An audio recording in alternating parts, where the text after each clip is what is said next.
Okay, first and foremost, I'd like to start off by giving all praises, honor, and glory to Yahweh, Bahashem, Yahweh Shai, Bahashem, Rakakwadash, and double honors to the apostles and elders of Great Millstone. In our last video, we left off on Daniel chapter 11, verse 24. So, a quick recap.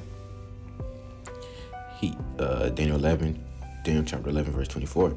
He shall enter peaceably, even upon the fattest places of the province, going to places like, Jerusalem, Tyre, so on and so forth.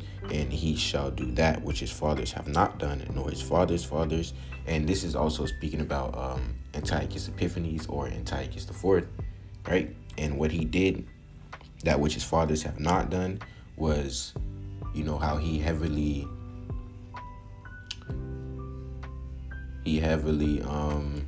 what's the word? And pretty much intervened with our worship of the Most High.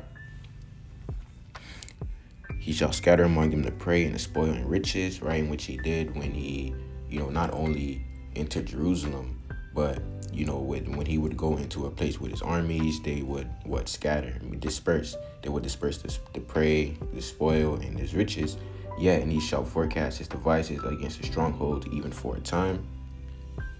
Going into the, the plans and the actions that he took against, places that he would conquer, or the places that were now under his jurisdiction, but as well as going into Egypt, as we're going to read. And so in this video, we'll be going through verses 25 to 27. So now verse 25, and he shall stir up his power and his courage against the king of the south with a great army, and the king of the south shall be stirred up to battle with a very great and mighty army, but he shall not stand, for they shall forecast devices against him.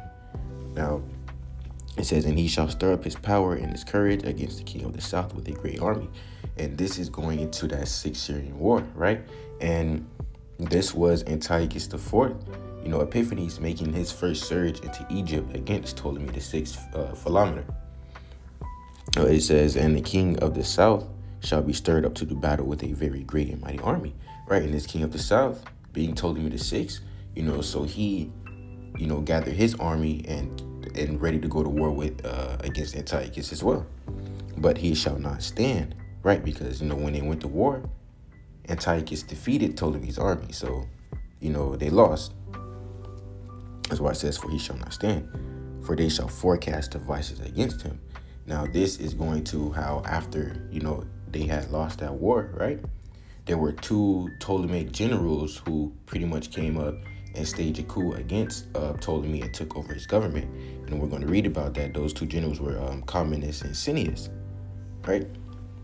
But also, as we're going to read, dealing with Antiochus, when he, went into Egypt, he did so 2 times. The first time, he comes in, defeats Ptolemy, they make an agreement, that basically make Ptolemy a Seleucid client.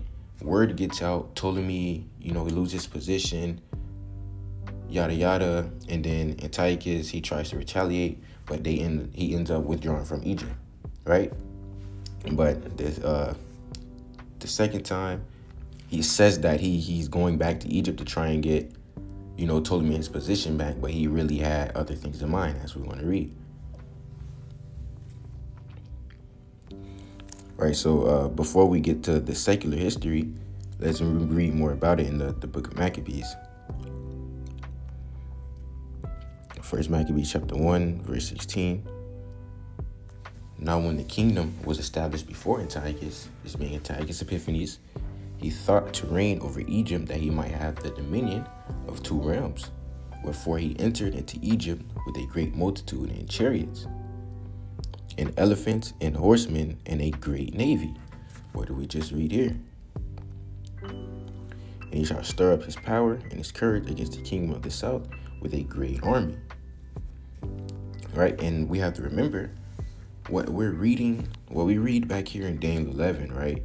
This is what the angel is telling Daniel that's gonna happen, And then when we come over here to the book of Maccabees, we're reading about the history and the actual time period of these things that the angel told Daniel was going to happen actually happened.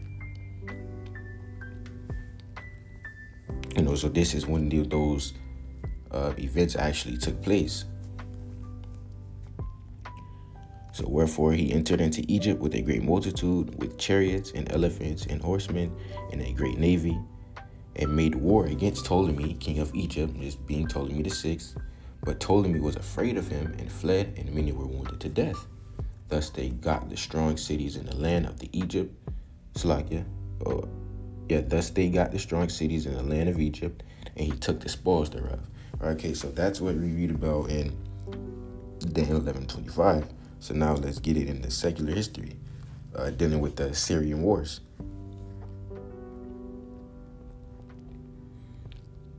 Sixth Syrian War, 170 to 168 BC. Jump down to the main part, because we're also gonna get it in the account of Antiochus and Ptolemy, which goes into more detail. So the Sixth War. Causes of the new conflict are obscure. Relations declined between the two powers, with both sending emissaries to Rome, then bogged down in the Third Macedonian War, asking for military support against the other before the war even started. In 170 BC, Ptolemy's younger sibling, Ptolemy the Eighth Physcon, was declared a co-ruler as well in order to bolster the unity of Egypt. The three siblings range from 10 to 16 years of age, while the causes are still not entirely clear. Ptolemaic regents, Euaeus and Linnaeus, seem to have instigated the formal declaration of war on Seleucid ruler Antiochus IV Epiphanes. This was possibly out of a desire to find a unifying issue to rally the state around, possibly due to political gains to the pro-war faction, and likely influenced by a vast misunderstanding of how easy it would be to win such a war. Antiochus IV had gotten word of Egyptian preparations for war and was in Tyre in July and August 170 BC preparing his forces, and reached the important strategic town of Pelusium in November 170 BC. Just as the Ptolemaic army moved out of Pelusium to begin its invasion of Kuwal, Syria, the Seleucids defeated the Ptolemaic army in the Sinai Desert, perhaps due to Egyptian surprise at the Seleucids being ready to fight immediately, right? Because, the Seleucids, they tried to catch Antiochus off guard, but he got word, before they even started, so he was ready. He ended up catching him off guard. He ended up surprising them. Perhaps due to Egyptian surprise at the Seleucids being ready to fight immediately. Ptolemaic losses mounted as they retreated to Pelusium, but Pelusium quickly fell with little loss of life and a surrender of the Ptolemaic army. Pelusium was the gateway to the rest of Egypt. With it under control, Seleucid supply lines were secure, and Egypt was in grave danger. Antiochus took Naucratis and camped near Alexandria, potentially threatening a siege. The Egyptians suffered internal unrest over the poor progress of the war. Euaeus and Linnaeus were overthrown and replaced by the two new regents, Commodus and Cineas. Envoys were sent to negotiate a peace treaty. Antiochus took Ptolemy VI, who was his nephew, right? And he was his nephew because his mother, Cleopatra, was a daughter of Antiochus III, right? Which was the father of Antiochus IV. So they were brother and sister. Under his guardianship, perhaps with the intent of making Egypt a client state subordinate to the Seleucid power. And we also read about that back here in verse 17.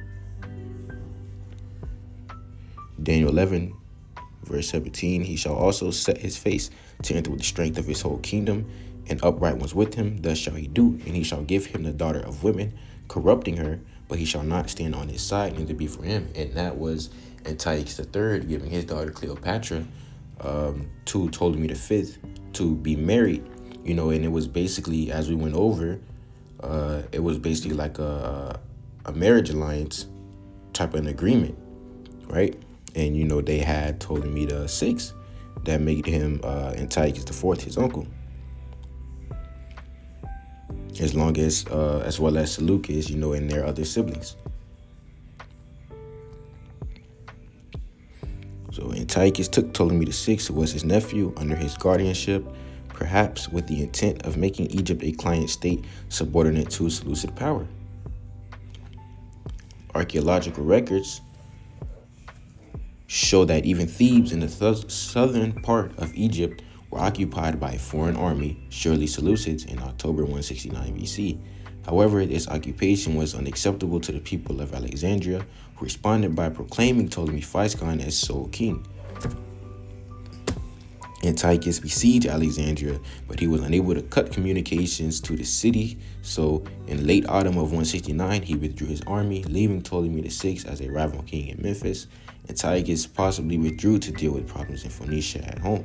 This was, Antiochus' first surge into Egypt. Okay, so now we're going to switch over to Ptolemy VI, where it goes into more detail.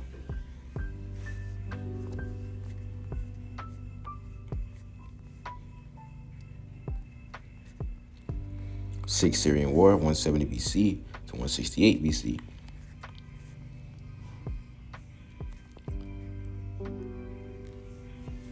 The Seleucid king Seleucus IV, Ptolemy VI's uncle, had followed a generally peaceful policy, but he was murdered in 175 BC. After 2 months of conflict, his brother Antiochus IV secured the throne.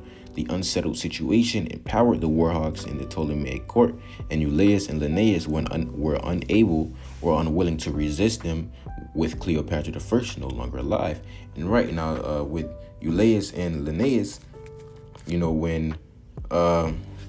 so Cleopatra I, she was reigning as the queen regent, right? Because after Ptolemy V died, their son Ptolemy VI, he was too young, right? But now Cleopatra I is no longer alive as well, but Ptolemy is still too young. So that's why you have Euaeus and Linnaeus who are reigning as regents. And it was pretty much them two who tried to, who were pretty much pushing that they should go reclaim Kuwait, Syria. So with Cleopatra I no longer alive, by 172 BC, preparations for war were underway. Rome and Macedon commenced the Third Macedonian War in 171 BC, lessening their ability to interfere with Ptolemaic affairs, and the Egyptian government considered the moment for war had come. In October 170 BC, Ptolemy VIII was promoted to the status of co-regent alongside his brother and sister, right? So, they're all ruling in their own right. The current year was declared the first year of a new era. John Granger argues that the two brothers had become the figureheads for separate factions at court, and that these ceremonies were intended to promote unity within the court in the run-up to war. Shortly afterwards, Ptolemy VI, now around 16, was declared an adult and celebrated his coming-of-age ceremony, the Anacleteria. He was now ostensibly ruling in his own right, although in practice Euaeus and Linnaeus remained in charge of the government. Right, so he's ruling in his own right, but the government affairs are still held by Euaeus and Linnaeus. The Sixth Syrian War broke out shortly after this, probably in early 169 BC. The Ptolemaic army set out from the border fort of Pelusium to invade Palestine, but was intercepted and defeated by Antiochus IV's army in Sinai, right? Because what? Remember, they tried to catch him by surprise, but he got word and ended up doing the opposite to them. They were the ones caught off guard. Antiochus seized Pelusium and then pursued the Egyptians, who had withdrawn to the Nile Delta. This defeat led to the collapse of the Ptolemaic government in Alexandria, and that's what we read in verse 25 here. And he shall stir up his power and his courage against the king of the south with a great army, and the king of the south shall be stirred up to battle. And the king of the south shall be stirred up to battle with a very great and mighty army, but he shall not stand, right? Because the king of the south, that Ptolemaic army was defeated. Eulaeus attempted to send Ptolemy the sixth to the Aegean island of Samothrace with the Ptolemaic treasury. Before this could happen, two prominent Ptolemaic generals, Comnenus and Cineas, launched a military coup and took control of the Egyptian government. So what did they do? It says, but he shall not stand, for they shall forecast devices against him. Right.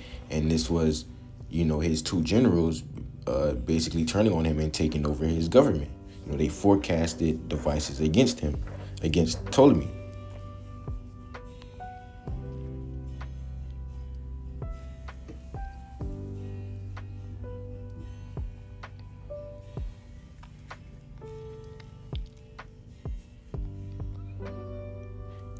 Right, so Comnenus and Cineas launched a military coup and took control of the Egyptian government.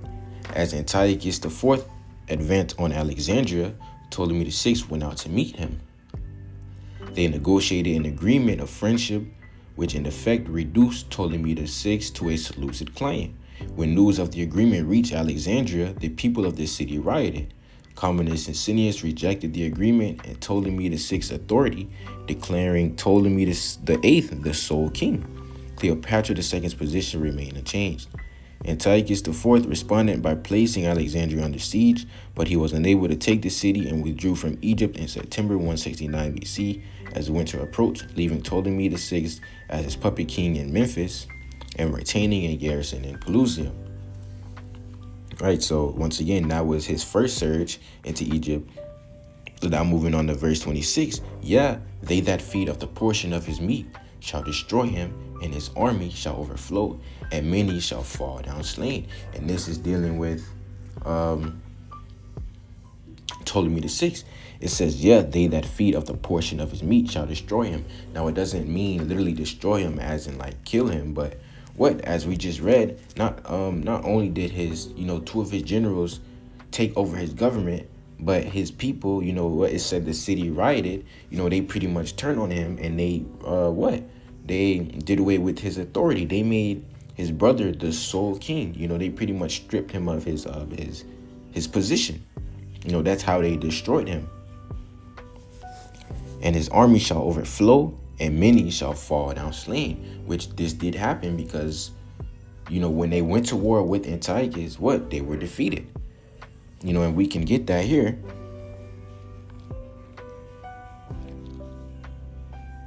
Right here. First Maccabees chapter 1, verse 17, we'll start here. Wherefore he entered into Egypt with a great multitude, with chariots and elephants and horsemen, and a great navy. Right, and this was Antiochus coming into Egypt, and made war against Ptolemy, king of Egypt. But Ptolemy was afraid of him and fled, and many were wounded to death. What does it say? And his army shall overflow, and many shall fall down slain. All right, so before we hit verse 27, let's continue reading. Within 2 months, Ptolemy VI had reconciled with Ptolemy VIII and Cleopatra II and returned to Alexandria. The restored government repudiated the agreement that Ptolemy VI had made with Antiochus IV and began to recruit new troops from Greece. In response, Antiochus IV invaded Egypt for a second time in the spring of 168 BC. Officially, this invasion was presented as an effort to restore Ptolemy VI's position against his younger brother. Antiochus IV quickly occupied Memphis, where he was crowned king of Egypt, and advanced on Alexandria. However, the Ptolemies had appealed to Rome for help over the winter. A Roman embassy, led by Gaius Popilius Laenas, confronted Antiochus IV at the town of Ulysses and forced him to agree to a settlement, bringing the war to an end. Okay, so now in verse 27, and both these kings' hearts shall be to do mischief, and they shall speak lies at one table, but it shall not prosper, for yet the end shall be at the time appointed. Now it says, in both of these kings' hearts, right? So, in both of these kings' minds, in their hearts, actually in their minds. So shall be to do mischief, right? So in the mind of Antiochus IV and in the mind of Ptolemy VI were to do mischief. And they shall speak lies at one table, but it shall not prosper. For yet the end shall be at the time appointed. It says they shall speak lies at one table, right? Because when they made this agreement, what they were friends, as we just read, but that was outwardly. They were uncle and nephew. So it's like when they made this agreement, Antiochus, he was basically acting, and telling Ptolemy the Sixth that's like, oh, I'm really only doing this second invasion to try and set you back in power, because you're my nephew, and I want what's best for you. I'm doing this out of love for you because you're my nephew, but that was on one table. On the other table, inwardly, in his mind, in his heart, we know that Antiochus, he only wanted to get Ptolemy his position back to do what? So he could set him up as his puppet ruler, right? But Ptolemy, he already peeped that. So outwardly, he's just like, yeah, okay, yeah, bet, we're going to make this work. But, in his heart, in his mind, he knows he's only using Antiochus to get his authority, or to get his kingdom back. So he's pretty much thinking like, I don't care what Antiochus got, going on, or in his mind what he thinks he's going to happen. Because as long as I don't care what he does, as long as he helps me get my kingdom back, because I know once I do, I'm going to move how I want. So that's what's crossing through Ptolemy's mind. So, which says, what does it say? And they shall speak lies at one table, right? Because at one table, they're pretty much telling each other, what the other one wants to hear. But in their minds, they both have different agendas. All right. So, continuing, but it shall not prosper, for yet the end shall be at the time appointed. Right? Because at the end of the day, it's what the Most High wants. So whatever these two had planned, wouldn't prosper in the end, in which the Most High had appointed. Because that's not, whatever they had planned wasn't what the Most High had appointed. So it doesn't matter what they had planned. And that's pretty much, it, dealing with these three verses. So a quick recap. And he shall stir up his power and his courage. Slakia, Daniel chapter 11, verse 25. And he shall stir up his power and his courage against the king of the south with a great army. And the king of the south shall be stirred up to battle with a very great and mighty army. But he shall not stand, for they shall forecast devices against him. Right? So, Antiochus, Ptolemy, they go to war, that 6th Syrian war. Ptolemy is defeated, for they shall forecast devices against him.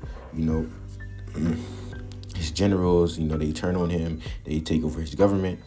Verse 26, yeah, they that feed of the portion of his meat shall destroy him, and his army shall overflow, and many shall fall down slain. Right? I'm going into, like we just said, his generals, they turn on him, take over his government. But not only that, his people turn on him and reject his authority as well, destroying him. And his army shall overflow, and many shall fall down slain. Right, when they had that war with Antiochus, not only were they defeated, but, many of them died. And both these kings' hearts shall be to do mischief, and they shall speak lies at one table, but it shall not prosper, for yet the end shall be at the time appointed, right? Because, they had this friendly agreement, right? But inwardly, they both have different agendas in mind, going against that agreement. But it shall not prosper, for yet the end shall be at the appointed time, right? Because, no matter what they had thinking, it wasn't what the Most High had appointed for that time, so it didn't matter. And with that being said, once more I would like to give all praises, honor, and glory to Yahweh, Bahashem, Yahushai, Bahashem, Rakam Kodash, and double honors to the apostles and elders of Great Millstone. Shalom.